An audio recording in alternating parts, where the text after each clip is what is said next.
मागच्या व्हिडिओमध्ये आपण बघितलं होतं की कशा पद्धतीनं इंग्रजांनी आशिया खंडात आपले वसाहती स्थापन केल्या आणि वसाहतीच्या माध्यमातून व्यापार वाढवण्यासाठी हे सर्व जे युरोपियन देश होते ते आपल्या भारतामध्ये किंवा आशिया खंडामध्ये विविध ठिकाणी त्यांचे कंपन्या स्थापन करत होत्या. जसं भारतामध्ये त्यांनी ब्रिटिश ईस्ट इंडिया कंपनी सुरुवात केली. ब्रह्मयुद्ध करून ब्रह्मदेशामधून व्यापार वाढविण्यासाठी त्यांनी बॉम्बे बर्मा ट्रेडिंग कॉर्पोरेशन किंवा ट्रेडिंग कंपनी चालू केली होती. आता आत्तापर्यंत 8वी 9वी 10वीला जेव्हाही तुम्ही इतिहास शिकलत त्याच्यामध्ये प्रत्येकांना विचारा, त्यांना एक ते दोनच कंपन्यांचे, इंग्रजांच्या कंपन्यांचे नावं माहीत असतात. ते म्हणजे एक तर ईस्ट इंडिया कंपनी और दुसरी असेल Bombay Burma trading corporation. Apart from that एका सर्वसामान्य विद्यार्थ्याला किंवा मुलाला याच्यापेक्षा पलीकडे दुसरं तिसरं आठवत नाही. पण इंग्रजांनी ऑल ओव्हर वर्ल्डमध्ये वसाहती स्थापन करायला सुरुवात केल्या होत्या आणि मग या प्रत्येक देशात त्यांनी जिथं जिथं इंग्रजांनी वसाहती स्थापन केल्या त्या प्रत्येक देशात त्यांनी विविध कंपन्या सुरुवात केली आणि जवळपास इंग्रजांनी 15च्या आसपास कंपन्या ऑल ओव्हर द वर्ल्डमध्ये सुरुवात केल्या. हे तर मी फक्त इंग्रजांचेच कंपन्या सांगतोय. आणखी डच, फ्रेंच, पोर्तुगीजांची तर कंपनी आणखी आपण मोजलेच नाही आहोत. सर, इंग्रजांनी इसवी सन 1500 ते 1800 दरम्यान कुठं कुठं आपली कंपनी सुरुवात केली होती. आता 15 कंपन्या तर एकदाच नाही होणार, प्रत्येक कंपनीमध्ये 20-30 वर्षाचा फरक असतो, राईट. तर इंग्रजांनी सर्वात पहिले सुरुवात केलेली कंपनी ती म्हणजे ईस्ट इंडिया कंपनी, जे की 31 डिसेंबर इसवी सन 1600 मध्ये स्थापन झाली होती. कुठं स्थापन झाली होती? 4 देशातला व्यापार सांभाळण्यासाठी. कुठं? हे आजचे देश आहेत. त्यावेळेस या प्रदेशातून व्यापार होत होता, बट आजच्या टाइमला ते प्रदेश या देशाच्या नावानं ओळखल्या जातात. जसं की इसवी सन 1600 मध्ये भारताचाच बांगलादेश, पाकिस्तान, म्यानमार हा भाग होता. त्यामुळं इथं देशांची नावं सांगण्यात आलेली आहेत ती आजच्या देशांची नावं आहेत, बट त्यावेळेस ते एक भारताचा भाग होता. तर त्यांनी या 5 देशातील व्यापार सांभाळण्यासाठी Bharat, Bangladesh, Pakistan, Myanmar, Sri Lanka east India कंपनीची स्थापना केली होती इसवी सन 1600 मध्ये. त्यानंतर व्यापाराचा किंवा ह्या कंपनी स्थापनेमागचा प्रमुख हेतू काय होता की या सर्व देशांमधून त्यांना मसाले, कापड, चहा, अफू, व्यापार व राजकीय सत्ता मिळवणे हा त्या कंपनीचा एकमात्र उद्देश होता. आता नीट ऑब्झर्व करा, जिथं युरोपामधून इंग्लंड देशच्या ह्या सर्व कंपन्यांचं प्रमुख कार्यालय इंग्लंड होतं, तर ह्या सर्व कंपन्यांवर जे देखरेख होती, या सर्व कंपन्यांचे जे अधिकारी होते ते कोणाचं ऐकायचे? इंग्लंडची तत्कालीन राणी एलिझाबेथ. जी पण ती राणी सांगेल हे सर्व गोष्टी या कंपन्यांना ऐकावं लागत असायचं आणि ह्या प्रत्येक कंपन्यांना एक विशिष्ट अधिकारी नेमून दिलेला असायचा आणि त्या प्रत्येक अधिकाऱ्याच्या हाताखाली 500, 1000, 2000, 10,000 सैनिक असायचं आणि त्या सैनिकांना काय करावं लागेल? जो ह्या कंपनीचा अधिकारी सांगेल तेच ऐकावं लागेल आणि हा कंपनीचा अधिकारी कोणाचा ऐकायचा? इंग्लंडची राणी एलिझाबेथचा ऐकायचा. आता हे झालं भारतामधलं किंवा आशिया खंडातली कंपनी. त्यांनी बॉम्बे बर्मा ट्रेडिंग कॉर्पोरेशन पण चालू केली होती. कुठं चालू केली होती लक्षात आहे? ब्रह्मदेशमधून चालू केली होती त्यांनी. ब्रह्मदेश भारताचा व्यापार करता यावा म्हणून. कधी चालू केली होती? 1863च्या आसपास. त्याचा मागचा प्रमुख हेतू काय होता? लाकूड, तांदूळ, तेल, खजिने. प्रत्येक कंपनीचं बघा तुम्ही, तिथं स्थापनेमागील उद्देश काही ना काही विशिष्ट उद्देश होता. त्याच्यानंतर त्यांनी उत्तर अमेरिकेमध्ये जे नॉर्थ अमेरिका आहे त्या नॉर्थ अमेरिकेमध्ये ह्युडसन बे कंपनी नावानं एक कंपनी चालू केली होती. ह्युडसन बे. आता एक कंपनी कधी चालू केली होती? 1670 मध्ये.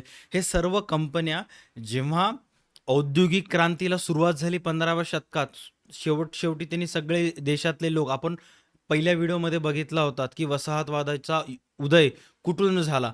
तुम्ही जर मागचे व्हिडिओ बघितला असाल तर सर्व गोष्टी रिकनेक्ट होतात. सो एक्सपेक्टेड आहे की मागची व्हिडिओज पाहत चला.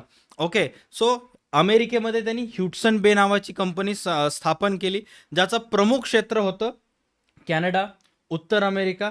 तर तिथून मुख्य हेतू काय होता? तर फर कातडीचा व्यापार करणे.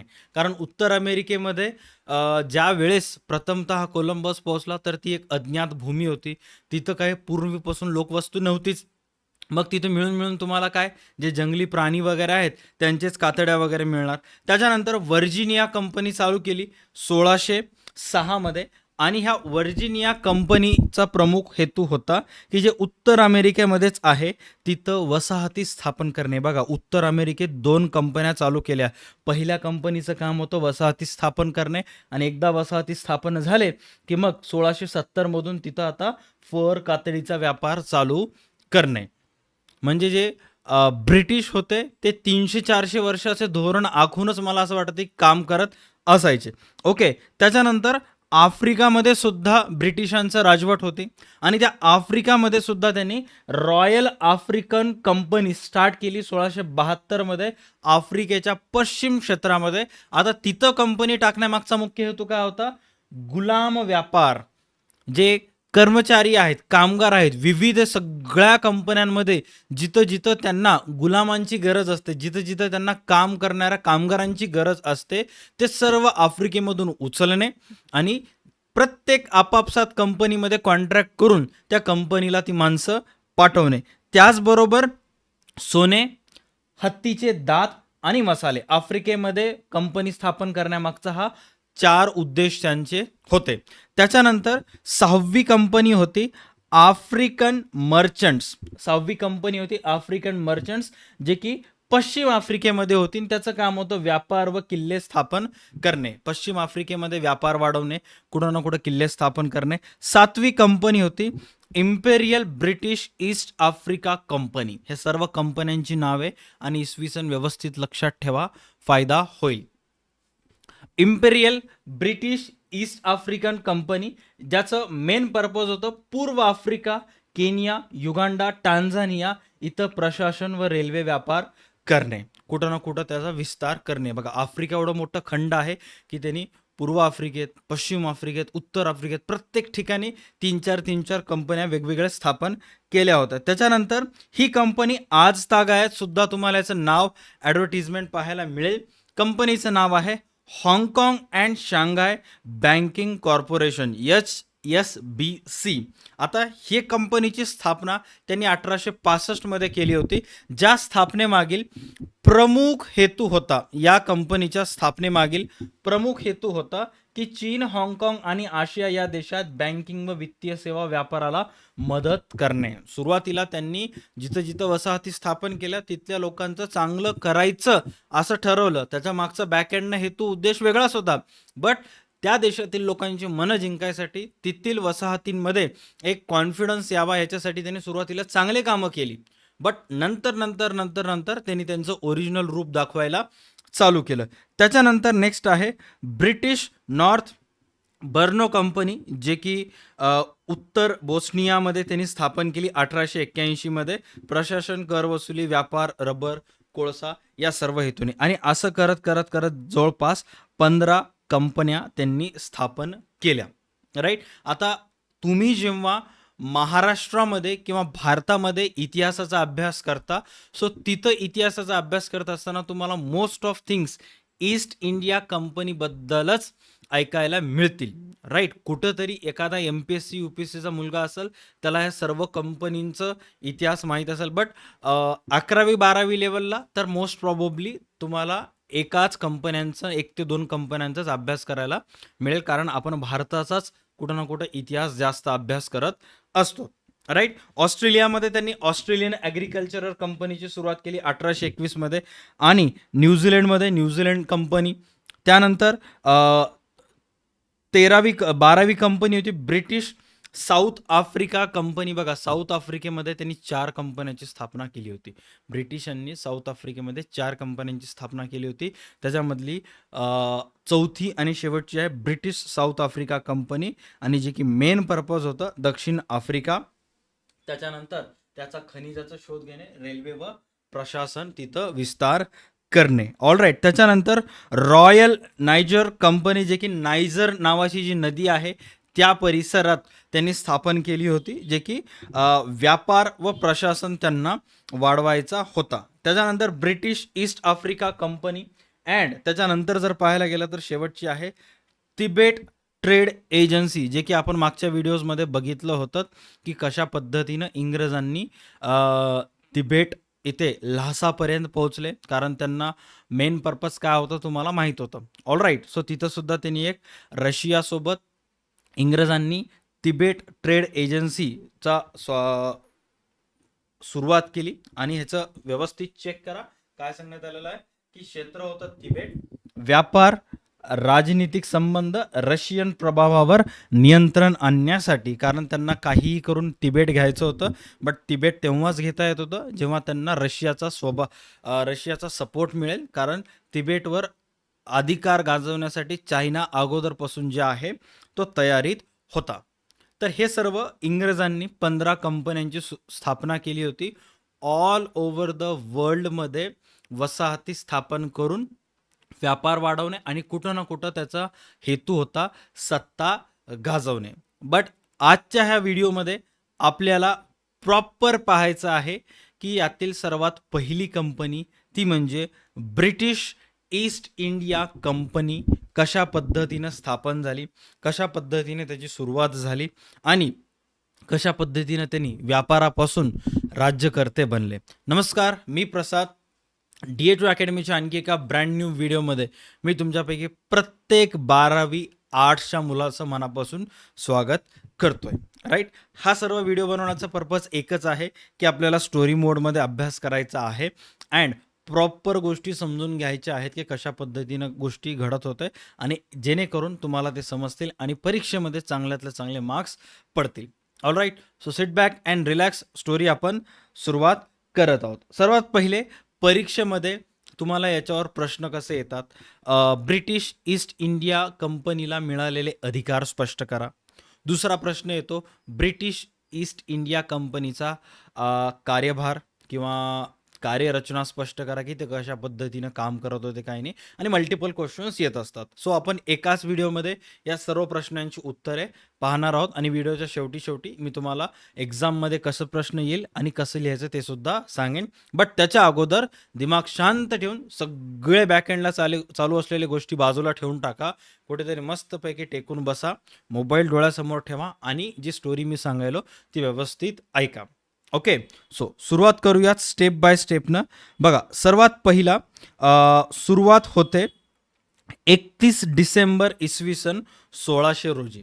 आता 31 डिसेंबर इसवी सन 1600 रोजी काय झालं होतं की इंग्लंडची त्यावेळेसची जी राणी होती, ज्या राणीचं नाव होतं एलिझाबेथ प्रथम, हिनं ईस्ट इंडिया कंपनी स्थापन करण्याची परवानगी दिली. म्हणजे राणीनं सांगितलं की बाबा ईस्ट इंडिया कंपनीची स्थापन करा, आपल्याला पूर्वेकडील देशांवर व्यापार करायचा आहे, पूर्वेकडील देशांसोबत व्यापार करायचा आहे, संबंध वाढवायचे आहेत, वसाहती स्थापन करायच्या आहेत, असं तिनं सांगितलं. कोणी? एलिझाबेथ. 31 डिसेंबर 1600 रोजी. आता नीट लक्ष द्या, आशिया खंडातले जे देश आहेत ते सर्व युरोपियन कंट्रीजला, अमेरिकेला, आपल्याकडचे लोक म्हणतात त्यांना वेस्टर्न कंट्रीज, पश्चिमेकडील देश, पाश्चिमात्य संस्कृती. राईट. आणि त्यांनी आपल्याला म्हणतात पूर्वेकडील देश, ईस्टर्न कंट्रीज. कळायले फरक असा असतो. ओके. तर आता राणीचं म्हणणं काय होतं की आपल्याला पूर्वेकडील देशांशी व्यापार करायचा आहे, त्यामुळे ईस्ट इंडिया कंपनीला पूर्वेकडील देशांसोबत व्यापार करण्याची परवानगी देत आहे, असं राणीनं क्लिअर कट सांगितलं. आता राणीनं परवानगी दिलं तर झालं का? नाही. तर आता ह्या सर्व जे देश आहेत, युरोपियन कंट्रीज आहेत, यांना पूर्वेकडील देशात जावं लागेल. मग त्यांनी काय केलं की पूर्वेकडील देशासोबत व्यापाराची परवानगी मिळाल्यामुळं राणीने कंपनीला पूर्वेकडील देशांशी व्यापार करायची परवानगी दिली आणि जहाजे पूर्वेकडील पाठवली. बघा, ही गोष्ट आहे आजपासूनची जवळपास 400 वर्ष अगोदरची. राईट. आणि त्यावेळेस जर एखाद्या युरोपियन कंट्रीजकडून तुम्हाला भारतात जर यायचं असेल तर इलेक्ट्रॉनिक इंजिन्सवर चालणारे जहाजे नव्हते. त्यावेळेस जे जहाजे होते ते चालणारे होते तुमच्या पुस्तकात दिलेल्या माहितीनुसार शिडांवर चालणारी जहाजे होती. आता शिडांवर चालणारी जहाजे म्हणजेच काय? हवेच्या ऊर्जेवर, वायू ऊर्जेवर. सर वायू ऊर्जा म्हणजेच काय? की त्या जहाजांना असे मोठे मोठे कापड बांधलेले असायचे, राईट. आणि मग जेव्हा वारा वेगाने त्या कापडाला लागायचा, सो त्या वेगामुळं जहाजे आहेत ते पुढे पुढे पुढे पुढे सरकायचे. आणि वारा नसेल तर अनेक अनेक दिवस ती जहाज तिथंच थांबून राहायची. याला शिडांवर चालणारी जहाज असे म्हणतात, राईट. तर ही सर्व जहाजे घेऊन सर्व युरोपातील किंवा ईस्ट इंडिया कंपनीमध्ये काम करणारे जे पण काही कर्मचारी आहेत ते युरोपाकडून निघाले भारताच्या दिशेने, पूर्वेकडील कंट्रीजच्या दिशेने. आणि मग त्याचा प्रभाव काय होता किंवा युरोपातून त्यांनी वस्तू कोणते कोणते आणल्या, तर काय सांगण्यात आलेलं आहे चेक करा. युरोपात तयार झालेल्या विविध वस्तू जहाजात भरल्या जात असत. आणि हे जे सगळे ईस्ट इंडिया कंपनीचे जहाजं होते ती युरोपातून निघायचे पूर्वेकडील देशाला, आणि त्या जहाजामध्ये काय काय भरल्या जायचं की युरोपात तयार झालेल्या विविध वस्तू जहाजात भरल्या जात असत आणि त्या पूर्वेकडील देशांमध्ये विकण्यासाठी नेल्या जात असत. आता ते युरोपामधून भारतासारख्या ठिकाणी किंवा आशिया खंडात किंवा पूर्वेकडील देशांमध्ये एक्झॅक्ट काय काय विकायला आणत होते चेक करा. सर्वात पहिला कापड, ज्याला आपण फॅब्रिक म्हणायचो, धातूच्या वस्तू, काचेचं सामान, दागिने, हत्यारे इत्यादी विविध वस्तू ते या जहाजात भरत असत आणि भारतासारख्या ठिकाणी पूर्वेकडील देशांमध्ये विकायला येत असत, राईट.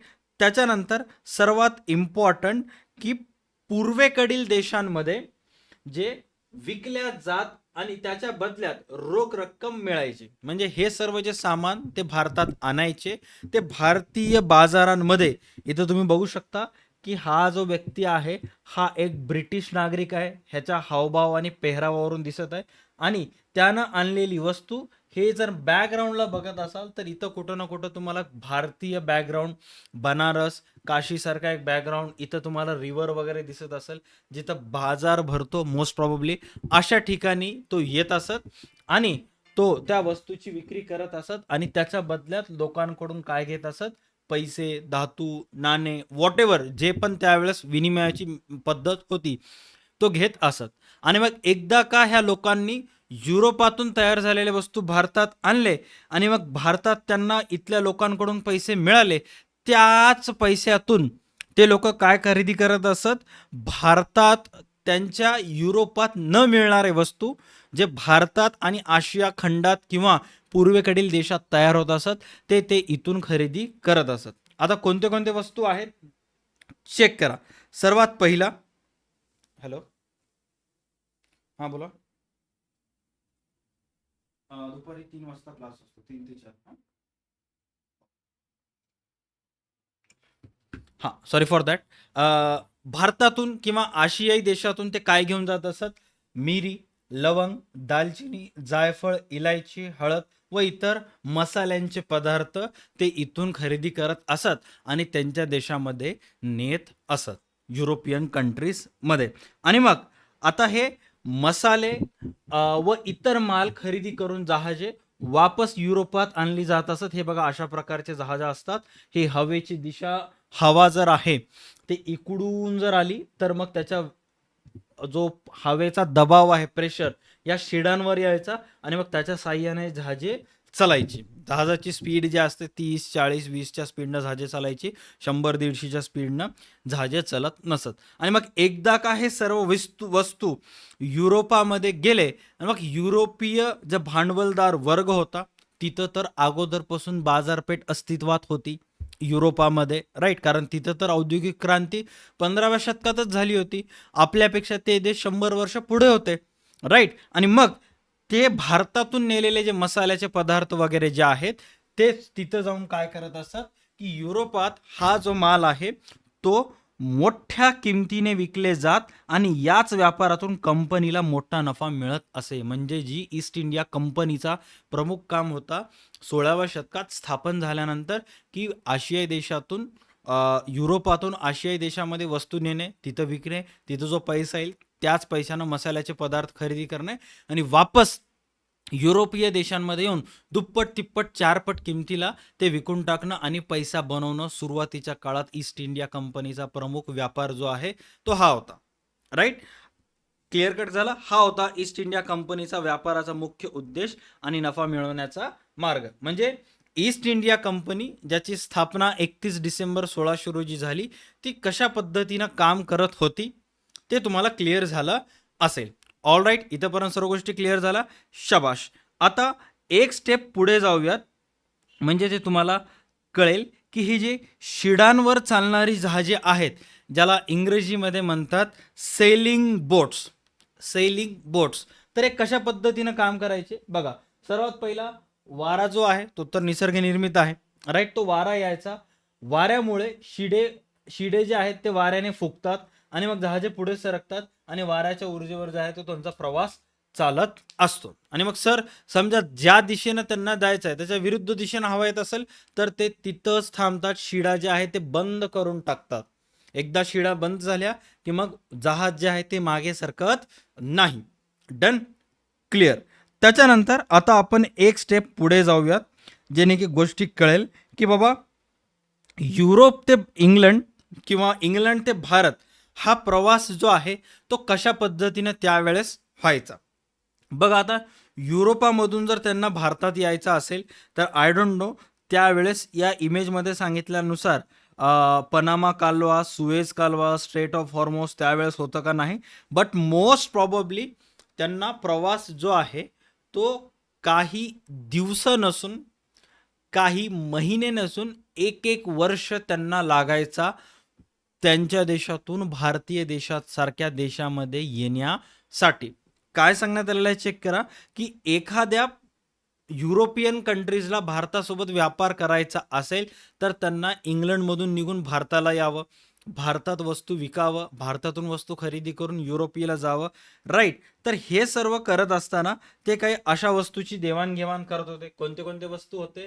कापड, धातूच्या वस्तू, शस्त्रे, काचेचं सामान हे इंग्लंडवरून भारताला आणत आणि भारतावरून काय हे सर्व मसाल्याचे पदार्थ घेऊन जात असत. बट हे सर्व जे आहे ते एका ठराविक कालावधीमध्येच होत होतं. कोणत्या ठराविक कालावधीमध्ये? चेक करा की ही जी जहाजे आहेत ते इंग्लंडवरून निघत होती भारताकडे डिसेंबर ते एप्रिलमध्ये. राईट. डिसेंबर ते एप्रिलमध्ये. एक तर ते निघत असत डिसेंबर किंवा जानेवारी, फेब्रुवारी, मार्च, एप्रिल या 5 महिन्याच्या कालावधीत ते इंग्लंडवरून भारताकडे निघत असत आशियाई देशाकडे. आणि मग एकूण प्रवासाचा जो कालावधी होता ते त्यांना इंग्लंडवरून भारतात येण्यासाठी 13 महिन्यांचा कालावधी लागायचा. 13 महिने.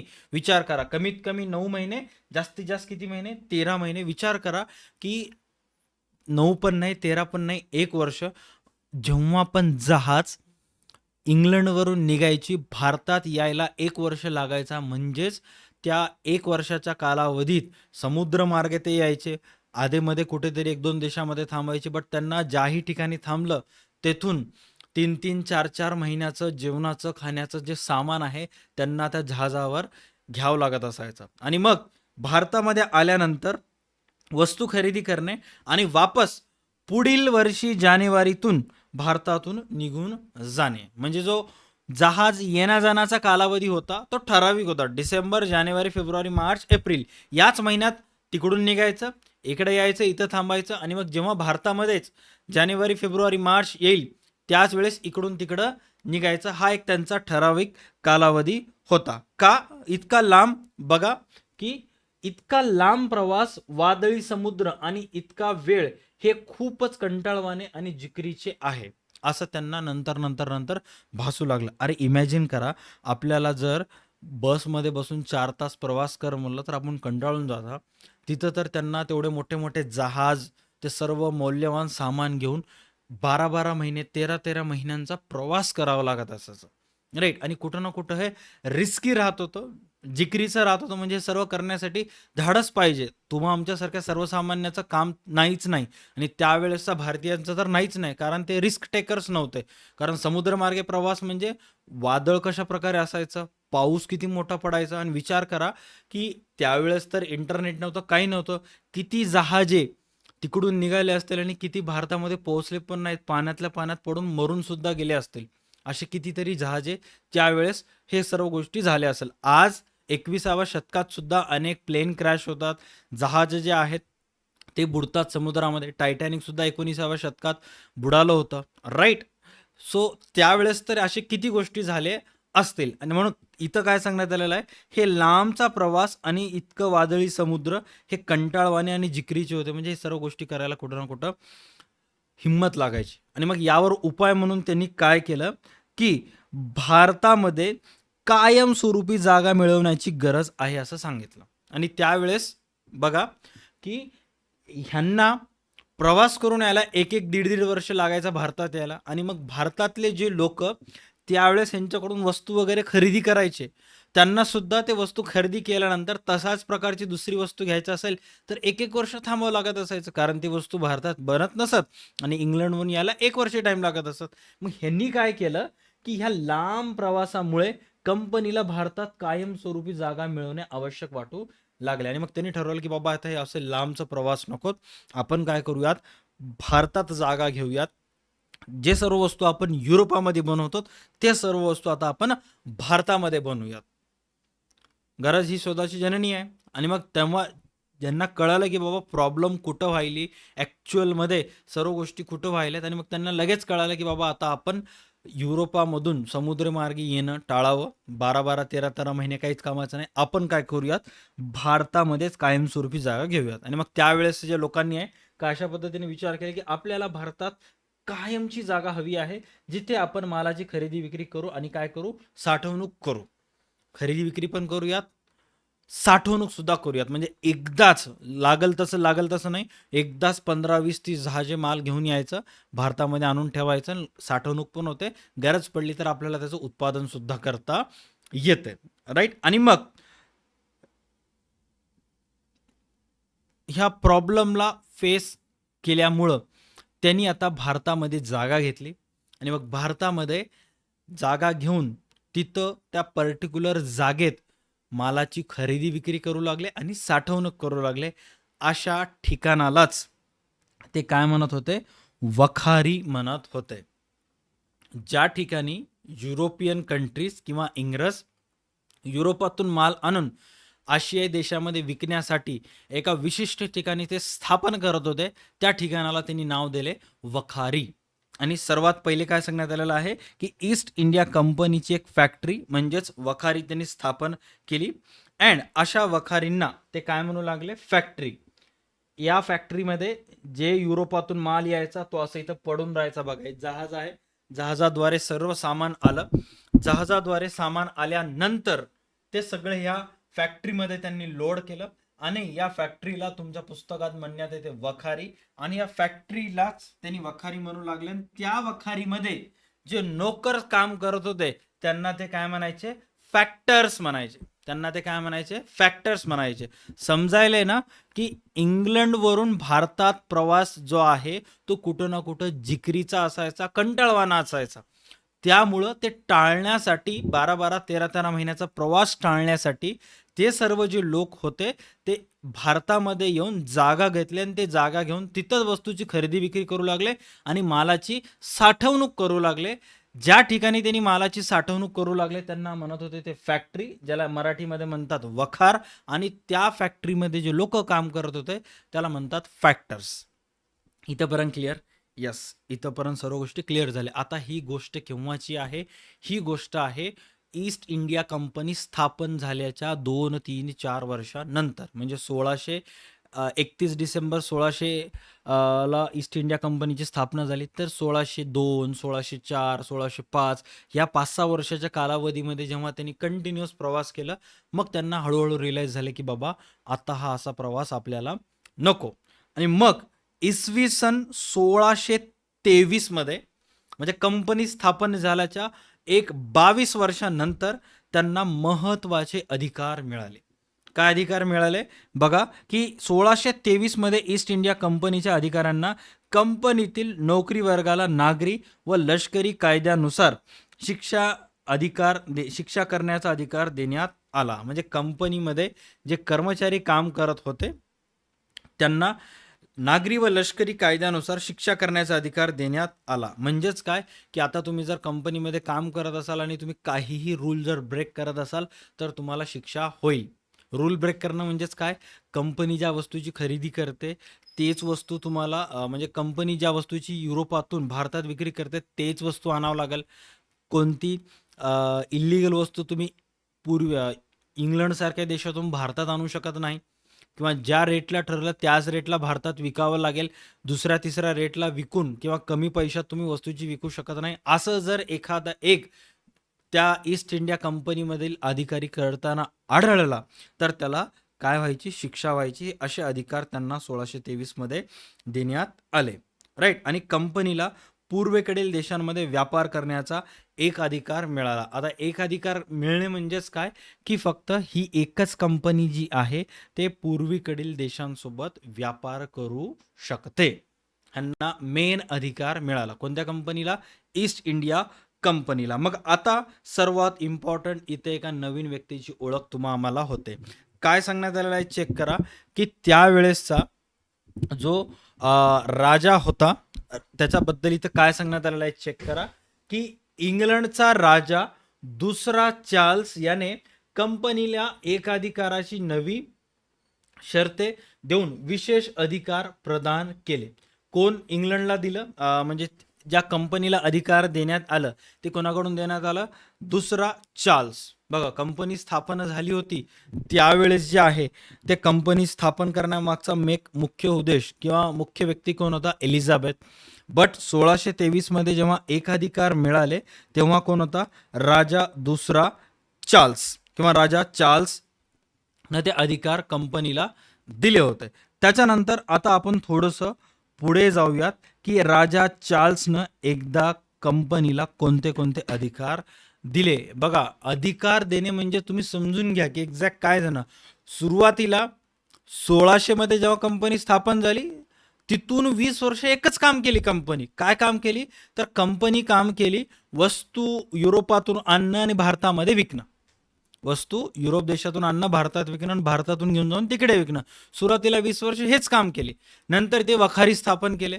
वखारी स्थापन केल्यामुळे वखारीमध्ये अनेक कर्मचारी लागले. मग त्या कर्मचाऱ्यांना फॅक्टर्स असं म्हणू लागलं. आणि मग 1623 मध्ये व्यापाराशिवाय काय एक्स्ट्रा अधिकार राजा चार्ल्सनं त्या कंपनीला दिले. कंपनीचा जो अधिकारी भारतात राहायचा तो स्वतःच्या मनानं काहीच करत नसायचा. त्याला सर्व गोष्टी इंग्लंडची राणी एलिझाबेथ किंवा इंग्लंडचा जो राजा असायचा चार्ल्स, त्यानं सांगितलेल्याच गोष्टी ऐकाव्या लागत असायचं. राईट. आणि मग पहिले 20 वर्ष व्यापार व्यवस्थित केल्यानंतर 1623 मध्ये त्यांना अधिकार मिळाले. कोणते कोणते अधिकार मिळाले? तर पूर्वेकडील देशांमध्ये खालील अधिकार ईस्ट इंडिया कंपनीला देण्यात आले. ईस्ट इंडिया कंपनीला मिळालेले अधिकार स्पष्ट करा, असा प्रश्न तुम्हाला येतो. तर कोणते अधिकार मिळाले? सर्वात पहिला अधिकार मिळाला की पूर्वेकडील देशात किल्ले बांधणे. दुसरा अधिकार मिळाला की जी ईस्ट इंडिया कंपनी भारतासारख्या ठिकाणी वखारी स्थापन करून राहायची, आता ते त्यांची स्वतःची त्या वखारीची रक्षा करण्यासाठी, किल्ल्यांची रक्षा करण्यासाठी, किल्ल्यामध्ये युरोपातून आणलेला सर्व सामान जो ठेवलेला असतो त्याची रक्षा करण्यासाठी ते सैन्य बाळगू लागले. म्हणजे स्वतःची एक प्रायव्हेट आर्मी त्यांनी भारतामध्ये तयार करायला स्टार्ट केली. आणि त्या आर्मीमध्ये काही लोक ब्रिटिश असायचे आणि काही लोक भारतीय सुद्धा असायचे. राईट. की इथल्या लोकांना ॲज अ नोकर म्हणून, ॲज अ कामगार म्हणून आमच्यासोबत काम करा आणि तुम्हाला तुमची पगार मिळून जाईल. All right. त्याच्यानंतर दुसरं काम अधिकार त्यांना देण्यात आलं, इतर धर्मीयांसोबत युद्ध करणं. जो पण ईस्ट इंडिया कंपनीच्या कारभारामध्ये, जो पण ईस्ट इंडिया कंपनीच्या कामकाजामध्ये दखलंदाजी करायचा, तो त्यांच्यासोबत ते काय करायचे? युद्ध करायचे. आणि इतर धर्मियांशी युद्ध तर करणं, तह सुद्धा करणं, कॉन्ट्रॅक्ट सुद्धा करणं, असे सर्व गोष्टीचे अधिकार जे आहेत ते राजा चार्ल्सने इंग्रजांना किंवा ईस्ट इंडिया कंपनीला दिले. राईट. ही सर्व गोष्टी ज्या आहेत, हे सर्व गोष्टी झाल्या इसवी सन 1600 ते 1623 पर्यंत. आणि मग तिथून पुढे एक 50-60 वर्ष असेच सर्व गोष्टी चालू राहिले. म्हणजे ज्या शतकात 1600च्या सुरुवातीला आणि 17व्या शतकाच्या संपेपर्यंत 16व्या शतक संपेपर्यंत हे असंच गोष्टी कंटिन्यू चालत राहिल्या. राईट. आता त्याच्या नंतर येतो तो म्हणजे ईस्ट इंडिया कंपनीचा 17वा शतक किंवा 100 वर्षानंतर. ईस्ट इंडिया कंपनी 100 वर्षानंतर कशी झाली किंवा ईस्ट इंडिया कंपनीची जी आहे ते 100 वर्षानंतर काय झालं. जी कंपनी 31 डिसेंबर 1600 ला स्थापन झाली होती, त्या 1600 पासून 17व्या शतकात कंपनीनं काय काय केलं काय काय नाही आता आपल्याला पाहायचं आहे. सुरुवात होते. भारत हा भारताचा नकाशा आहे. भारताचा नकाशा व्यवस्थित पहा. भारताची जी पूर्वी बाजू आहे, राईट, त्या पूर्वी बाजू म्हणजे हा भारताचा पूर्व समुद्री किनारा आणि हा भारताचा पश्चिम समुद्री किनारा. तर ईस्ट इंडिया कंपनीला भारत व्यापार करत असताना असं भारतामधून एक दोन भाग केले आणि सुरत आणि इकडं चेन्नई हे दोन गोष्टी, ज्याचं अगोदरचं नाव होतं मद्रास, हे दोन गोष्टी व्यवस्थित लक्षात ठेवा. सुरुवात करूयात 17व्या शतकात. 17व्या शतकाच्या सुरुवातीला काय झालं तर 17व्या शतकाच्या सुरुवातीला सुरत येथून गुजरात, महाराष्ट्र, पर्शियन आखात आणि लाल समुद्रातील व्यापाराचा कारभार चालवला जात असे. ईस्ट इंडिया कंपनीला जिथं 1623 मध्येच किल्ले बांधणे, वखारी स्थापन करण्याचा अधिकार मिळाला. लष्कर ते आता सैन्य वगैरे भरती करू शकत होते त्यांच्या कंपनीसाठी. या सर्व गोष्टींचे अधिकार जेव्हा त्यांना मिळाले तर त्यांनी काय केलं, भारतातील गुजरात येथे सध्याचा भारत आणि सध्याच्या गुजरात येथील जो सर्वात मोठा शहर आहे सुरत, राईट, तर सुरतमध्ये त्यांनी काय केलं की त्यांचा व्यापाराचा कारभार चालवला. म्हणजे सुरत इथं एक चांगला प्रॉपर महत्वाच्या ठिकाणी त्यांनी त्यांची वखारी स्थापन केली. गुजरातमधील सुरत आणि महाराष्ट्रातील राजापूर.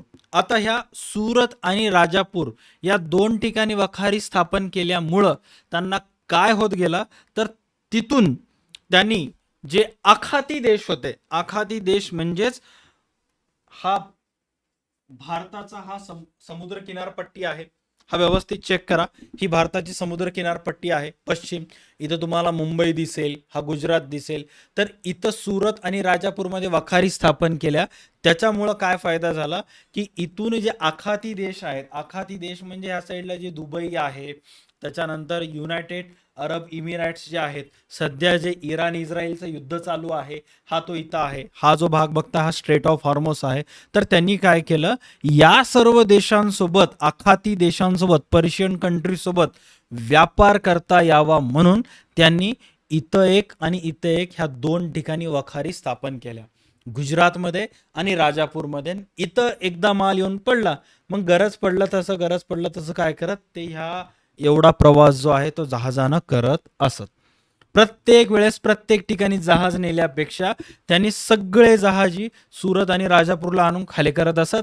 आणि मग जसं जसं व्यापाराचं वाढत गेला, जसं जसं व्यापार विस्तार होत गेला, तसं तसं ते काय करत असत, सुरतवरून आणि राजापूरवरून या सर्व आखाती देशमध्ये जात असत. आणि मेन कुठल्या दोन आखाती देशमध्ये, मोखा आणि बसरा, राईट, हे दोन तुमच्या पुस्तकात नाव दिलेले आहेत. कदाचित प्रोनाऊन्सिएशन थोडेसे चेंज असू शकतात.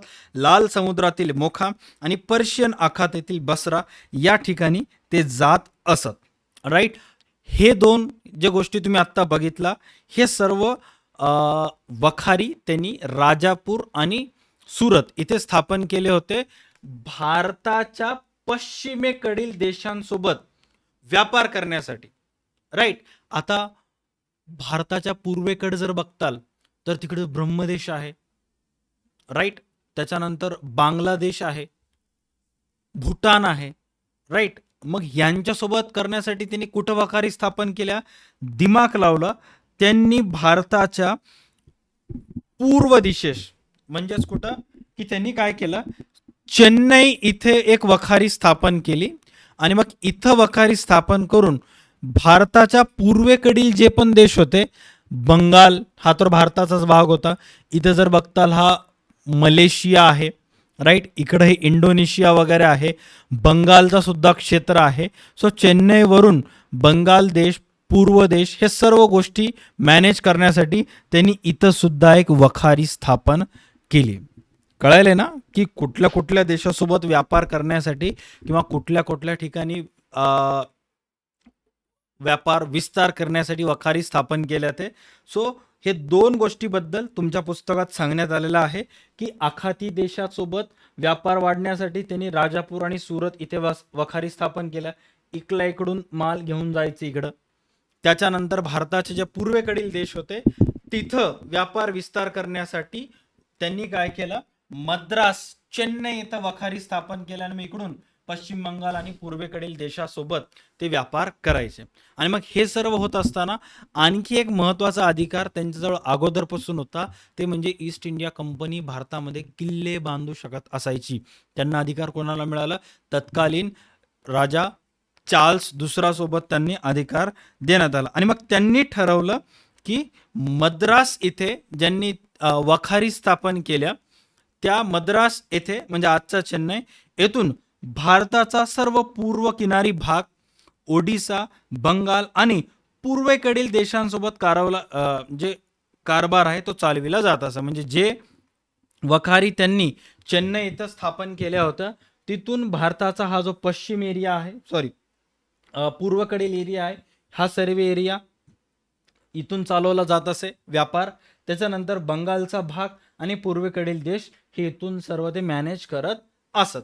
आणि मग झालं काय की भारताचा पूर्व किनारा म्हणजेच कोरोमंडल किनारा असं त्यावेळेस त्याचा उल्लेख असायचा. पूर्व किनारा म्हणजेच कोणता किनारा, कोरोमंडल किनारा. Right, done. आता आपण एक स्टेप अहेड जाऊयात की ह्या वखारीमध्ये महत्वाचा प्रश्न आहे तुम्हाला विचारला जातो की हे जे वखारी यांनी स्थापन केल्या होता तर या वखारीमध्ये काम करणारे लोक कोण कोण होते. राईट, आपण त्यांना वखारीला फॅक्टरी म्हणायचो, काम करणाऱ्या लोकांना फॅक्टर्स म्हणायचो. की एक्झॅक्ट पद काय होतं, ते काय काम करत होते. तर सर्वात पहिला जस्ट वन सेकंड,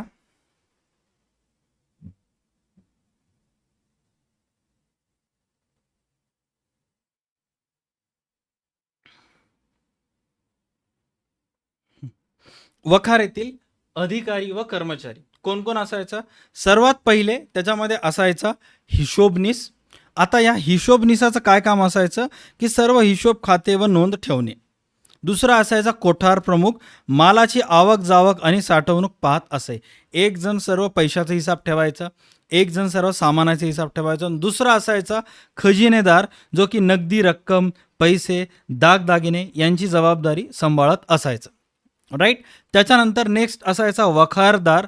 हा वखारदार काय काम करायचा की वखारीचा एकूण कारभार आणि शिस्त पाहत असायचं. कोण कसं काम करायला काय नाही, कोण जर नियमांचं उल्लंघन करत असेल तर त्याला काढून टाकायचं. चौथा होता वखारदार. Right, done. त्याच्यानंतर होता कारकून. तर कारकूनचं काम काय, दैनंदिन कामे, व्यवहार व नोंदीची सर्व व्यवहारांची काय करणे, नोंद करणे. हा काम असायचं कोणाचा, कारकूनचा. इथंपर्यंत क्लिअर झालं. यस, हे होते वखारीतील अधिकारी व कर्मचारी. हिशोबनीस, कोठार प्रमुख, खजिनदार, वखारदार आणि कारकून इत्यादी सर्व लोक त्याच्यामध्ये काम करत असायचे.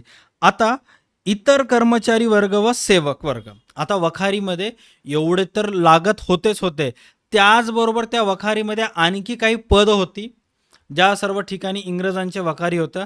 त्याच्यामध्ये सर्वात पहिला असायचा धर्मगुरू.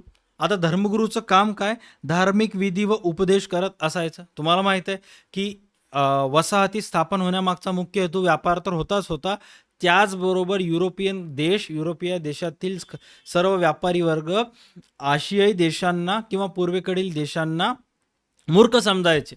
त्यांच्याजवळ नॉलेज नाही असं समजायचं आणि त्यांचा धर्म किती तुच्छ आहे आणि आपण त्यांच्यापेक्षा किती चांगले आहोत असं त्यावेळेसच्या लोकांची समजूत होती.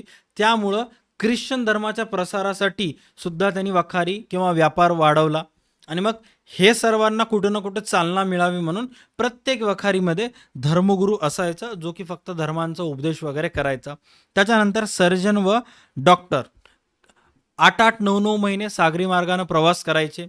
इंग्लंड, युरोपीय देश जिथं हवामान जो आहे, उष्णता जी आहे ती अत्यंत कमी असते, थंड वातावरण असतं, त्या वातावरणातून लोक आशियाई देशात जिथं तुलनेनं गरमी जास्त असते आल्यामुळं वातावरणाचा कुठं ना कुठं प्रभाव पडायचा. त्यावेळेस सुद्धा माणूसच होते ना.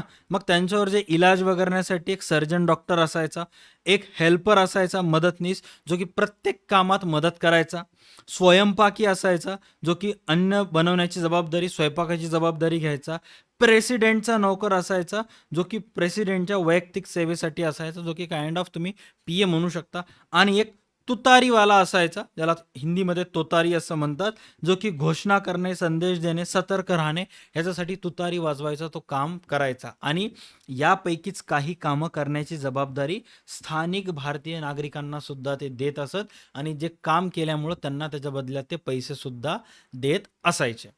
हे होते इंग्रजांनी स्थापन केलेल्या वखारीमधील कर्मचारी व सेवक वर्ग आणि टोटल वखारीतील अधिकारी व कर्मचारी, असे हे एवढे पद त्या वखारीमध्ये राहत असायचे. इथंपर्यंत क्लिअर झालं. हे सर्व माहिती तुमच्या पुस्तकात देण्यात आलेली आहे. आता हळूहळू आपण चेक करूयात की जे 2 प्रमुख केंद्रे व्यापारासाठी त्यांनी भारतामध्ये बनवली होती, सुरतमध्ये आणि मद्रासमध्ये. महाराष्ट्रातल्या कुठं कुठं बनवली होती? राजापूर गुजरात येथील, इथं बाय मिस्टेकली महाराष्ट्र पडलेला, बट इथं सुरत यायला पाहिजे. इथं वखारी स्थापन केल्या. तांबड्या समुद्रातील मोखा आणि पर्शियल समुद्रातील बसरा हा मुख्य उद्देश सुरतमधून होता. आणि महाराष्ट्राचं जे पूर्वी किनारपट्टी होती, राईट, कोरोमंडल, त्याच्यातून भारताचा पूर्व किनारा, ओडिसा, बंगाल आणि पूर्वेकडील देश. इथंपर्यंत क्लिअर झालं. आता व्यवस्थित चेक करा की या वखारीत काम करणारे हे एवढे पद तुम्हाला देण्यात आलेले आहेत. राईट, एक जी वखार होती त्या वखारीमध्ये एवढे पद असायचे. चला फटाफट वाचून घ्या. कुठल्या वखारीमध्ये किती पद असायचे? सर्वात पहिला अप्रेंटिस, शिकाऊ उमेदवार असायचा. राईट, कारकून, क्लर्क, फॅक्टर, प्रेसिडेंट, हिशोबनीस, कोठार प्रमुख, खजिनेदार, वखारदार आणि कारकून इत्यादी अधिकारी व कर्मचारी वर्ग त्या वखारीत काम करायचे. आता हळूहळू आपण एक एक स्टेप पुढे जाऊयात. राईट, आता खाजगी व्यापारास परवानगी हा एक महत्त्वाचा पॉइंट आहे. इथं काय सांगण्यात आलेलं आहे? कंपनीने मनाई केलेल्या वस्तू वगळून खालील वस्तूंचा खाजगी व्यापार करण्यास परवानगी होती. आता एका वखारीमध्ये अनेक इंग्रज अधिकारी असायचे, ब्रिटिश ईस्ट इंडिया कंपनीमधले. तर कंपनी त्या सर्व अधिकाऱ्यांना तुम्ही खालील वस्तूचा व्यापार तुमच्या पद्धतीनं करू शकता, खाजगीरित्या करू शकता, कंपनी तुम्हाला काही म्हणणार नाही. बट कंपनीने जे जे वस्तू सांगितले ते सोडून तुम्ही हे वस्तू घेऊ शकता. कोणतेही वस्तू घेऊ शकता. कापड, नीळ जो आहे तो 15व्या शतकातली वस्तू नाही. नीळ जे आहे, हडप्पा मोहनजोदडो ही जी संस्कृती होती त्यावेळेस सुद्धा वस्तू विनिमय चालायचा, आणि त्यावेळेस सुद्धा नीळचा व्यापार होत असे. तुम्हाला विश्वास नसेल तर ऋतिक रोशनचा एक पिक्चर आला होता मोहेंजोदारो, तो पिक्चर बघा, त्याच्यामध्ये त्यानं नीळचा व्यापार करताना तुम्हाला दिसला असेल. राईट, त्याच्यानंतर आहे मसाल्याचे पदार्थ, लोकर, त्यानंतर आहे शिशे, काचेचे सामान, प्रवाळ, हस्तिदंत आणि इत्यादी वस्तू. ह्या सर्व वस्तूंचे व्यापार करायची सूट जे आहे ते परवानगी खाजगी व्यापारास कंपनीला दिली होती. म्हणजेच कंपनीला मिळाली, म्हणजेच कंपनीच्या अधिकाऱ्यांना मिळाली होती. आता इथं काय झालं माहित आहे का, की संरक्षणासाठी किल्ले बांधण्याचे धोरण त्यांनी आखले. कंपनीला तर ऑलरेडी किल्ले बांधण्याचं धोरण मिळालं, तर व्यापार सुरक्षित राहावा यासाठी कंपनीने किल्ले बांधण्यास सुरुवात केली. कंपनीचा व्यापार सुरक्षित राहावा, कारण बघा कंपनीचे दोन्हीही जे वखारी होत्या तर समुद्र किनारपट्टीवर होत्या. चेन्नई समुद्र किनारपट्टीवर असलेला शहर आहे. त्यानंतर सुरत आणि राजापूर सुद्धा समुद्र किनारपट्टीवर कुठं ना कुठं होतेच तिथं, पूर्वी देशासोबत हे करण्यासाठी. मग त्यांनी जेव्हा तेथे किल्ले बांधायला सुरुवात केली का, कारण त्या वखारीमधलं सामान जे आहे ते सुरक्षित राहावं म्हणून. आणि मग त्यानंतर काय झालं की जे भारताच्या पूर्वेकडील चेन्नई या ठिकाणी जे वखारी स्थापन केली होती, तिथं एक अर्म गाव म्हणायचं गाव होतं. त्या अर्म गाव येथे त्यांनी एक किल्ला बांधला, जो की चेन्नईच्या उत्तरेस सुमारे 90 किलोमीटर अंतरावर ते गाव होतं. किती किलोमीटर अंतरावर? 90 किलोमीटर अंतरावर चेन्नईपासून होतं. तिथं अर्म गावचा किल्ला बांधला, आणि त्या किल्ल्याला बांधल्यानंतर तिथे वखारी सुद्धा ऑलरेडी स्थापन झालीच होती. वखारी पण स्थापन झाली, तिथं किल्ला सुद्धा बांधला, आणि त्या किल्ल्याला नाव देण्यात आलं फोर्ट सेंट जॉर्ज. बघा, सुरुवात 16व्या शतकात झालेली कंपनी 17व्या शतकात येजेपर्यंत त्यांचे भारतामध्ये 2 प्रमुख वखारी स्थापन झाले होते, किल्ले सुद्धा बांधले होते आणि भारतामध्ये येऊन वखारी स्थापन करून भारताच्या पूर्व दिशेस पूर्वेकडील देशासोबत पण व्यापार चालू केला आणि सुरत आणि राजापूर इथे वखारी बांधून आखाती देशांसोबत सुद्धा व्यापार करायला ते सुरुवात केली. राईट. आणि मग जे अर्मगाव इथं त्यांनी किल्ला बांधला होता, त्या किल्ल्याचं नामकरण त्यांनी करण्यात आलं फोर्ट सेंट जॉर्ज. त्या किल्ल्याला त्यांनी नाव काय देण्यात आलं? फोर्ट सेंट जॉर्ज असं त्या किल्ल्याला नाव देण्यात आलं. आता हा जो फोर्ट सेंट जॉर्ज जो आहे, फोर्ट म्हणजे किल्ला, फोर्ट सेंट जॉर्ज. आता ह्या किल्ल्याचं मेन काम होतं कंपनीचा मुख्यालय म्हणून काम करणे, सर्व व्यापाराची सुरक्षा, मालाची साठवणूक आणि लष्करी संरक्षण. लष्करी संरक्षण म्हणजे काय? दारुगोळा, हतियारे, बॉम्ब्स त्यांच्याजवळ होती. ही सर्व सामान जे आहेत ह्या फोर्ट सेंट जॉर्जमध्ये ते ठेवत असायचे. All right. अँड मग त्याच्यानंतर मद्रास येथे बघा व्यापारी म्हणून आलेले किती एकदम हळूहळू काही वर्षांमध्ये एकच्या नंतर एक असं व्यापार विस्तार करत करत करत करत ते किती पुढे जात होते. आता मद्रास येथे त्यांनी किल्ला बांधला, मुख्यालय स्थापन केलं. आता तिथे त्यांनी टाकसाळ चालू केलं. टाकसाळ म्हणजेच काय? मिंट, इंग्लिशमध्ये मिंट म्हणतात. तर आता मिंटचं काम काय आहे की मद्रास येथे कंपनीनं टाकसाळ चालू केलं. इथे अधिकृतपणे नाणी बनवण्याचे काम सुरू झाले. नाणी बनवणे म्हणजेच काय? नाणे, कॉइन्स बनवणे. कशापासून? धातूपासून, सोन्याच्या, चांदीच्या धातूपासून नाणी तयार केली जात असत. राईट. तुम्हाला प्रश्न विचारण्यात येतो की ब्रिटिश ईस्ट इंडिया कंपनीने ... येथे सर्वात प्रथम टाकसाळ चालू केले. तर कुठं चालू केलं? मद्रास येथे, जिथे ते नाणी बनवण्याचं काम ते करत असायचे. All right. मद्रास येथे टाकसाळ चालू झाल्यानंतर आता गोष्ट थोडी सरकते पुढे. बघा, इंग्रजांचे ऑल ओव्हर भारतामध्ये जर बघितलं तर त्यावेळेसच्या भारतात 2 ठिकाणी वखारी होत्या. एक मद्रास आणि दुसरा होती सुरत आणि राजापूर. मद्रासचं कशासाठी? पूर्वेकडील देशांसोबत व्यापार करण्यासाठी. आणि सुरत आणि राजापूर इथे कशासाठी? आखाती देशांसोबत व्यापार करण्यासाठी. आता गोष्ट थोडी सरकते पुढे, ते म्हणजेच 1661 ते 1670च्या आसपास, 1669च्या आसपासची घटना आहे. हे सर्व युरोपीय देश जेव्हा भारतात आले होते, भारतातल्या काही ठिकाणी पोर्तुगीजांनी वसाहती स्थापन केल्या होत्या, काही ठिकाणी इंग्रजांनी वसाहती स्थापन केल्या होत्या. भलेही त्यांचा उद्देश 17व्या-18व्या शतकात सत्ता स्थापन करणे, देश काबीज करणे होतं, बट 16व्या शतकाच्या पूर्वार्धात म्हणा किंवा उत्तरार्धात म्हणा, हे सगळ्यांचा मुख्य हेतू व्यापार करणेच होता. आणि त्यावेळेस 1661 मध्ये भारताच्या सुरत आणि राजापूरमध्ये इंग्रजांच्या वखारी होत्या. तर मुंबई नावाचा जो बेट होता, आजचा जो मुंबई शहर आहे, त्यावेळेस 7 छोटे छोटे छोटे बेट होते.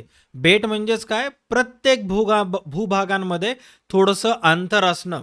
राईट. आणि त्यावेळेस मुंबई हे शहर 7 बेटांचा होता, जिथं पोर्तुगीजांची सत्ता होती. आणि मग झालं काय की 1661 मध्ये राजकन्या, पोर्तुगीजांची राजकन्या ब्रॅगांझा नावाची एक राजाची मुलगी होती. तुम्हाला चेहरा दिसत नसेल बघा. ओके सर, तुम्ही बाजूला सरका तरच आम्हाला दिसेल ना ती. ओके, ही ब्रॅगांझा नावाची एक राजकन्या होती. तर या ब्रॅगांझाचा झालं काय की इंग्लंडचा राजा दुसरा चार्ल्स याने पोर्तुगालची राजकन्या कॅथरीन ऑफ ब्रॅगांझा हिच्यासोबत याचा विवाह ठरला. आणि जेव्हाही लग्न होतं तेव्हा मुलीकडचे मंडळी जे आहे ते मुलांकडच्या मंडळीला त्यावेळेस, आज तर भाग सोडाच, बट त्यावेळेस हुंडा देत असायचे. राईट. लग्न झाल्यानंतर मुलींकडून मुलांना काही ना काही रक्कम, सोनं, नाणी, चांदी, बुलेट काही ना काही देत असायचं. आणि मग या विवाहाच्या बदल्यात पोर्तुगालच्या राजाने एक मोठी भेट देण्याचे मान्य केले. म्हणजे हा जो मुलीचा वडील होते, हे ब्रॅगॅन्झाचे जे वडील होते, त्या ब्रॅगॅन्झांच्या वडिलांनी काय केलं, की या प्रिन्स चार्ल्स सोबत हिचं लग्न लावून दिलं आणि हुंडा म्हणून, भेट म्हणून मुंबईची जी 7 बेटे होती ती याच्या नावानं करून टाकली. म्हणजे जो शहर आत्तापर्यंत जी बेटे म्हणजेच मुंबईसारखी मोठे 7 बेटे आत्तापर्यंत पोर्तुगीजांच्या ताब्यात होती, ती आता बसल्या ठिकाणी एका लग्नामुळं ती कोणाच्या ताब्यात आली? इंग्रजांच्या ताब्यात आली. प्रिन्स चार्ल्सला मिळाली म्हणजेच कुठं ना कुठं इंग्रजांच्या ताब्यात आली. आणि झालं काय? व्यवस्थित चेक करा. पोर्तुगालचा त्यावेळेस जो राजा होता, म्हणजे ब्रॅगॅन्झाचे जे वडील होते, त्यांचं नाव होतं राजा अफोन्सो 6वा. हा पोर्तुगालचा राजा होता. राजा अफोन्सो 6वानं, किंग अफोन्सो 6 याने मुंबईचा बेट, त्यावेळेस त्याला म्हणायचं बॉम्बे आइलँड. बॉम्बे आइलँड हा हुंडा डॉवरी म्हणून प्रिन्स चार्ल्सला भेट दिला. हे घ्या आमची मुलगी आणि हे तिच्यासोबत हुंडा. मला असं वाटतं की इतिहासातलं सर्वात मोठं हुंडा तेच असेल आजची व्हॅल्यू न बघितलं तर. कारण मुंबईतली पर स्क्वेअर फूट जी रेट जमिनीचे भाव आहे ते सर्वात भारतातले महाग जमिनी मुंबईचेच आहेत. आणि मग त्यावेळेसच्या मानानं सुद्धा ते किती सर्वात मोठं हुंडा दिल्यासारखं झालं. राईट. आणि मग झालं काय, की अब्राहम शुकमन नावाचा एक इंग्रज अधिकारी होता. आता जिथं जिथं वखारी स्थापन होतील तिथं तिथं एका अधिकाऱ्याची नेमणूक करावी लागेल. जसं अरमगाव इथं किल्ला स्थापन करण्यात आला होता, त्या किल्ल्याचा तिथला वखारीचा एक अधिकारी होता. सुरतला वखारी स्थापन होते, तिथला एक अधिकारी होता. आता इंग्रजांना भारताच्या पश्चिमी किनाऱ्यावर आणखी एक महत्त्वपूर्ण शहर मिळालं होतं, ते म्हणजे मुंबई बेट. आणि हा मुंबई बेटाचा कारभार सांभाळण्यासाठी त्यांनी राजा चार्ल्सनं, जे इंग्लंडचा राजा होता चार्ल्स, त्यांनी अब्राहम शुकमन याची नियुक्ती केली आणि त्याला त्या बेटाचा कारभार सांभाळणे, ते 7च्या 7 बेटे जी आली होती, आता तिथं वखारी स्थापन करणे, तिथं फॅक्टरीज बांधणे, फॅक्टर्सची नियुक्ती करणे, लोकांना आणून तिथं कुठं ना कुठं विकास करणं, हे सर्व काम अब्राहम शुकमन याला पहिलं गव्हर्नर, मुंबईचा गव्हर्नर म्हणून घोषित केलं. आणि त्याच्या मदतीसाठी 500 सैनिक देऊन चार्ल्सनं त्याची नेमणूक केली. जी जागा चार्ल्सला हुंड्यात मिळाली होती ती जागा आता, त्या जागेचा गव्हर्नर अब्राहम शुकमन होता आणि 500 सैनिक होते. पुढे काय झालं चेक करा. त्याच्यानंतर इसवी सन 1665 पर्यंत, लग्न 61 मध्ये झालं आणि 65 पर्यंत पूर्णच्या पूर्ण मुंबई इंग्रजांच्या ताब्यात आली. जी 7च्या 7 बेटे होती ती इंग्रजांच्या ताब्यात आली. आजची मुंबई आणि अगोदरच्या मुंबईमध्ये जमीन आसमानचा फरक आहे. आज ही 7 बेटे एकमेकांना ऑटोमॅटिकली कनेक्ट करण्यात आलेली आहेत. का? कारण जी 7 बेटे एकमेकांना लागून लागून होते आणि त्या प्रत्येक बेटांमध्ये जे अंतर होतं तिथं समुद्री माती भरीवचं काम चाललं, जे की 200 वर्ष चाललं. आणि मग ही 7 बेटे जे एकमेकांपासून वेगवेगळी होती, ती 7 बेटे समुद्री माती भरून एकच झालेत. आणि मग त्याच्यानंतर आता मुंबई हे बेट नसून पूर्ण एक मोठा शहर आहे. राईट. आता त्यावेळेस जी 7 बेटे होती ती कोणती कोणती होती चेक करा. सर्वात पहिला माहीम, परळ, वडाळा, वरळी, शिव, माझगाव. माहीम, परळ, वडाळा, वरळी, शिव आणि माझगाव. आणि त्याचबरोबर मुंबई नावाचं एक छोटा बेट होता. असं 7 बेटे होते. ती 7 बेटे एकत्रित करून मुंबई नावाची एक मोठी सिटी, मोठं महानगर आज उपलब्ध आपल्यासाठी आहे. आणि ही गोष्ट आहे इसवी सन 1965ची. राईट. 7 बेटे मिळून मुंबईचा एक समूह बनला. ओके. ही 7च्या 7 बेटे पोर्तुगाल मार्फत इंग्रजचा राजा प्रिन्स चार्ल्सला देण्यात आली. त्याच्यानंतर त्या जागेवर, मुंबईच्या जागेवर अब्राहम शुकमन याची नेमणूक करण्यात आली आणि त्यावेळेस त्याला 500 सैनिक देण्यात आले आणि मग त्याचा कारभार सुरू झाला. त्याच्यानंतर व्हायला काय होतं नीट चेक करा, की मुंबईचा जो बेट होता, जे 7 बेटे होती, तिथं आमदनी 98, खर्चा रुपया. म्हणजे त्या 7 बेटातून तिथून जेव्हा इंग्रजांनी व्यापार करायला सुरुवात केली, जेवढं उत्पन्न होत होतं त्याच्यापेक्षा जास्त खर्च होत होता. नीट लक्ष द्या. प्रत्येक बेटांचा कारभार सांभाळणे, प्रत्येक वखारीचा कारभार सांभाळणे अवघड गोष्ट होती. सुरत, राजापूर, अर्मगाव ही बेटे सुरुवातीपासून ही जी वखारी आहेत नफ्यामध्ये होत्या. बट जेव्हा त्या नवीन शुमाकर, राईट, सॉरी, शुकमन, ओके, शुकमनची जेव्हा नियुक्ती करण्यात आली आणि त्यानं काही वर्ष कार्यभार सांभाळला, त्यावेळेस सुरुवातीच्या काळात खर्च जास्त आणि उत्पन्न कमी होत होतं. का? मुंबईच्या कारभारासाठी लागणारा खर्च जो आहे तो खूप जास्त होता, उत्पन्न खूप कमी मिळत होतं. खर्च काय काय करायचं होतं? संरक्षण करणे, किल्ल्यांची देखभाल करणे, प्रशासन करणे, सैनिकांचा पगार, इतर खर्च होता. उत्पन्न अतिशय कमी होता.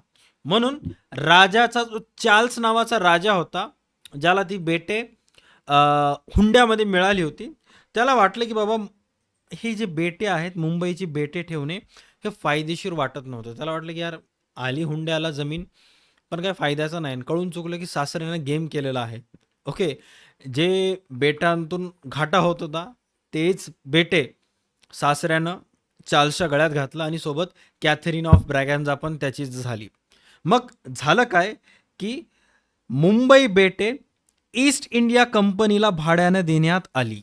नीट लक्षात घ्या, ज्या राजा चार्ल्सला ती बेटे हुंड्यामध्ये देण्यात आली होती, आता ती बेटे राजा चार्ल्सनं ईस्ट इंडिया कंपनीला म्हणलं, हे घ्या बेटे, भाड्यानं घ्या, तुम्हाला काय करायचं तिथं करा. आणि ईस्ट इंडिया कंपनी ही भयानक होती, ही डेंजरस होती. या कंपनीला 150-200 वर्षाचा एकदम प्रचंड अनुभव होता आणि या कंपनीनं त्या जागेचा वापर इतका भयानक पद्धतीनं केला, आजतागायत त्या जागेला महत्त्व आहे. पूर्ण भारताचा इतिहास काढून बघा, सर्वाधिक व्यवहार मुंबईचे होतात. फक्त एकट्या मुंबईची GDP काही काही राज्यांपेक्षा जास्त आहे. राईट, GDP म्हणजेच काय, इकॉनॉमिक्सचा अभ्यास करा, समजून जाईल. आणि मग राजा चार्ल्सनं ही जमीन भाडेपट्टा करार, भाड्यानं, रेंटनं कोणाला देऊन टाकली? ईस्ट इंडिया कंपनीला दिली. आणि मग इसवी सन 1669 मध्ये, बघा क्रोनॉलॉजी समजून घ्या, 1661 मध्ये राजाचं लग्न झालं, राजाला ती जागा मिळाली, राईट. त्याच्यानंतर इसवी सन 65 मध्ये पूर्णपणे इंग्रजांच्या ताब्यात आली. शुकमनची नियुक्ती तिथं झाली, अधिकारी तैनात झाले. पण त्या बेटांचा खर्च, किल्ले बांधण्याचा खर्च, देखभाल खर्च, संरक्षण खर्च इतका होता 65, 66, 67 मध्ये, की राजाला कळालं की बाबा ही जागा काही बी कामाची नाही, दंड आहे, इथं बांधून काहीच कामाचं नाही, उत्पन्न कमी, खर्च जास्त व्हायले. राजा राजा असतो, राजाने ती जमीन किंवा ते जे 7 बेटे आहेत ती कोणाला दिली? 7च्या 7 बेटे राजानं देऊन टाकली ईस्ट इंडिया कंपनीला ॲज अ रेंटवर, भाडेपट्टा, जागा वापरा, जागेचं करार, जागेचं जे पण भाडं असेल ते मला द्या. आणि मग इसवी सन 1669 मध्ये सर जॉर्ज ऑक्सिडेंट याची नेमणूक झाली. शुकमन बिकमन गेला, तो इंग्रजांचा राजाचा माणूस होता, चार्ल्सचा माणूस होता, आमदनी 98 होती, त्याच्यामुळे त्याला काढून टाकलं. जागा गेली म्हणजे तो शुकमन पण गेला. आणि मग ही जागा ईस्ट इंडिया कंपनीला दिली. ईस्ट इंडिया कंपनी मार्फत 1669 मध्ये सुरतचा प्रेसिडेंट सर जॉर्ज ऑक्सिडेंट, सुरतची जी वकार होती तिथला जो अधिकारी होता, त्या वखारीचा जो प्रेसिडेंट होता जॉर्ज ऑक्सिडेंट, याची मुंबई बेटावर गव्हर्नर व कमांडर इन चीफ म्हणून नेमणूक झाली. आता त्याला काम करायचं होतं, सुरतचं काम सांभाळलास, सुरत तू जिंकलास, आता तुझं काम आहे की मुंबई बेटाचा कारभार सांभाळणे.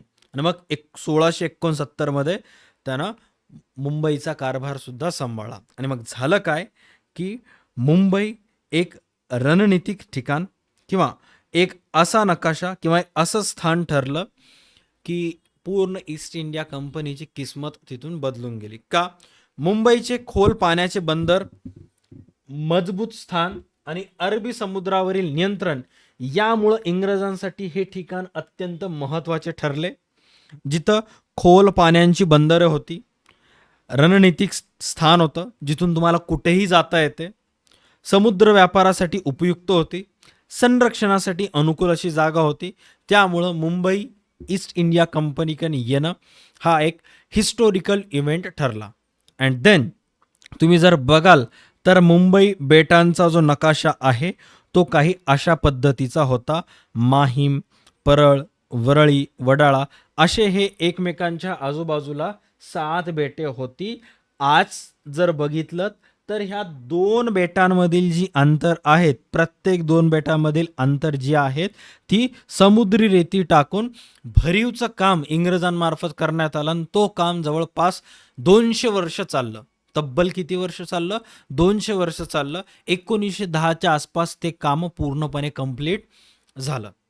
राईट. आणि मग आज तागायत जे मुंबई अगोदर एक 7 बेटांपासून बनली होती. 7 बेटे म्हणजे बघा, हा एक बेट आला ना, एक बेट मुंबईचा होता आणि बाकी 7 छोटे छोटे छोटे छोटे बेटा होते. हा मुंबई आणि बाकी 6 छोटे छोटे.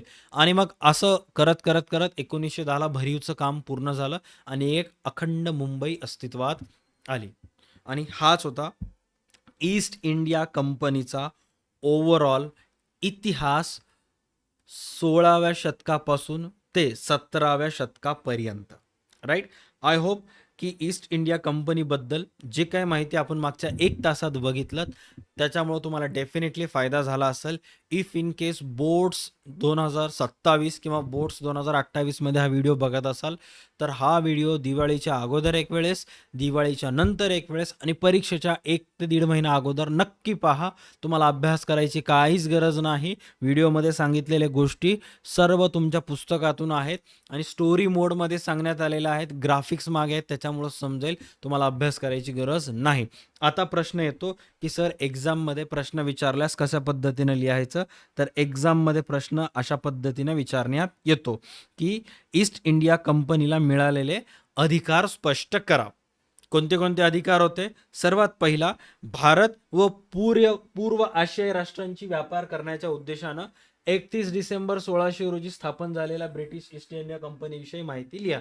किंवा कंपनीची स्थापना झाली. इसवी सन 1600 मध्ये स्थापना झाली तर 1623 मध्ये ईस्ट इंडिया कंपनीला राजा दुसरा चार्ल्सने पुढील अधिकार दिले. आता हे 1623 मध्ये अधिकार का मिळाले? कारण माहित आहे, इंग्लंडवरून किंवा युरोपीय देशातून भारतासारख्या ठिकाणी आशियाई देशामध्ये यायसाठी त्यांना 11 ते 13 महिन्याचा कालावधी लागायचा, जो की खूप जास्त होता. त्यामुळं त्यांना जागेची गरज पडू लागली. मग त्यांनी ठरवलं की भारतात वखारी स्थापन करायचं आणि त्या उद्देशानं त्यांना आदेश देण्यात आला, अधिकार देण्यात आला. काय काय अधिकार देण्यात आले? तर सर्वात पहिले, कंपनीतून नोकर वर्गाला शिक्षा करणे, पूर्वीकडील देशांशी व्यापार करणे, पूर्वेकडील देशात किल्ले बांधणे, संरक्षणासाठी व युद्धासाठी सैन्य बाळगणे, अन्य धर्मियांशी युद्धवाह करणे, हे इंग्रजांना मिळालेले ईस्ट इंडिया कंपनीला मिळालेले अधिकार आहेत. हे प्रमुख अधिकार आहेत. आणखी काही तुम्ही ॲड ऑन करू शकता. राईट. त्याच्यानंतर नेक्स्ट आहे ईस्ट इंडिया कंपनीच्या कारभाराची व्यवस्था. कारभाराची व्यवस्था कशी होती की 17व्या शतकात, व्यवस्थित चेक करा की 17व्या शतकात पश्चिमेकडील सुरत किनाऱ्यावर, इथं पश्चिमेकडील, बरोबर आहे, पश्चिमेकडील सुरत व पूर्व किनाऱ्यावरील मद्रास येथून चालत असायचं. त्याचबरोबर मद्रासच्या कार्यक्षेत्रात भारताच्या पूर्व किनारपट्टीवर ओडिसा, बंगाल व इतर प्रदेश येत होते. ऑलरेडी आपण बघितला. ही इमेज चेक करा म्हणजे लगेच तुम्हाला सर्व गोष्टी ज्या आहे ते क्लिअर होऊन जातील. कारभाराची व्यवस्था कशी होती की भारताचा जो पूर्वी किनारा होता तिथून बंगाल, ओडिसा व पूर्वेकडील देश ते सांभाळत असायचे. त्याच्यानंतर भारताचा जो पश्चिम किनारा होता तिथून आखाती देशकडून व्यापार सांभाळत जायचं असं. ओके. त्याच्यानंतर सुरतेच्या कार्यक्षेत्रात महाराष्ट्रातील राजापूर, तांबड्या समुद्रातील मोखा व पर्शियन आखातातील बसरा हे वखारींचा समावेश होता. सुरतची जे कार्यक्षेत्र होतं, या सुरतच्या कार्यक्षेत्रातून 3 ठिकाणी प्रमुख व्यापार चालायचं. सर्वात पहिला सुरतपासून राजापूर, सुरतपासून मोखा आणि सुरतपासून बरसा. हे इथून व्यापार चालायचा. हे ऑलरेडी आपण तुम्हाला व्हिडिओच्या सुरुवातीलाच सांगण्यात आलेलं आहे. त्याच्यानंतर सुरतीच्या वखारीत एक हिशोबनीस, एक कोठार प्रमुख, एक खजिनदार, काही वकारदार व कारकून असायचं आणि त्याच्या जोडीला पदाधिकाऱ्यांची धर्मगुरू, सर्जन, मदतनीस, स्वयंपाकी, प्रेसिडेंटचा नोकर, तुतारीवाला असायचा. कोण कोण समाविष्ट असायचं, काय काय नाही, हे आपण सर्व बघितलं. वखारीतील अधिकारी व कर्मचारीमध्ये कोणाकोणाचा समावेश होता? हिशोबनीस, हिशोब ठेवण्यासाठी, कोठार प्रमुख, आवक जावक मालाची, खजिनदार, किती पैसे आले, दागदागिने किती आले हे सांभाळायचं असेल, वखारदार, वखारीचा एकूण कारभार, कारकून, दैनंदिन कामं करणे, त्याचबरोबर अन्य इतर काही कर्मचारी व सेवक वर्ग होते. युरोपीय देश भारतामध्ये व्यापारासोबत धर्माचा प्रसार सुद्धा करत असायचे, त्यामुळे त्याच वखारीमध्ये एक धर्मगुरू असायचा. सर्व लोकांचा आजारपणावर इलाज करण्यासाठी एक सर्जन, डॉक्टर असायचं. त्याचबरोबर मदतनीस असायचा, स्वयंपाकी असायचा, प्रेसिडेंटचा नोकर आणि तुतारीवाला असायचा. तुतारीवाला कशासाठी? घोषणा करणे, संदेश देणे, सतर्क राहणे याच्यासाठी हे कार्यभार होता. ऑलराईट. त्याच्यानंतर शिकाऊ उमेदवार ते प्रेसिडेंट सर्वजण वखारीच्या आवारात राहत असत. आता शिकाऊ उमेदवार याला अप्रेंटिस असं म्हणतात, त्याच्याबद्दल सुद्धा ऑलरेडी मी तुम्हाला माहिती सांगितलं आहे. ऑलराईट. हे होता आजचा व्हिडिओ ईस्ट इंडिया कंपनीविषयी माहिती लिहा. सो आय होप की ब्रिटिश ईस्ट इंडिया कंपनी स्पष्ट करा हा टॉपिक तुम्हाला क्लिअर झाला असेल. राईट. या व्हिडिओजमध्ये जेवढेही फोटोज तुम्ही बघितला, या व्हिडिओमध्ये जेवढेही बॅकग्राऊंडला ग्राफिक्स तुम्ही बघितला, हे सर्व तुम्हाला DHU अकॅडमीच्या ॲप्लिकेशनवर जो आपला आर्ट्सचा कोर्स आहे बोर्ड्स 2027 आणि 28साठी, त्याच्यामध्ये तुम्हाला सर्व व्हिडिओज, नोट्स मिळून जातील. यूट्यूबवर कसं आहे की व्हिडिओज बघताना ॲडव्हर्टाईज येत असतात, बट ॲप्लिकेशनवर ॲड फ्री कंटेंट असतो. त्यामुळं प्राधान्य द्या. विदाऊट डिस्टर्बन्स अभ्यासासाठी ॲपवरून तुम्ही हा व्हिडिओज पाहताल. त्याचबरोबर या व्हिडिओजमध्ये शिकवलेले सर्व नोट्स जर तुम्हाला पाहिजे असतील तर तुम्हाला ते मिळतील फक्त आणि फक्त DHU अकॅडमीच्या ॲप्लिकेशनवर. बोर्ड्स 2027 आणि 28च्या मुलांसाठी हा 12th commerce and arts notes expert काढलेला आहे. हा आपला एक कोर्स आहे. या कोर्समध्ये तुम्हाला आर्ट्सच्या या सर्व विषयांचे नोट्स प्रॉपर पद्धतीने मिळून जातात. ऑलराईट. सो व्यवस्थित ते सर्व नोट्स परचेस करा. त्याची लिंक डिस्क्रिप्शनमध्ये दिलेली आहे. या व्हिडिओसाठी एवढंच. भेटूयात पुढच्या व्हिडिओजमध्ये. तोपर्यंत पाहत राहा तुमचं आवडतं YouTube channel DHU academy. Tata bye bye. Take care and stay connected. Best of luck.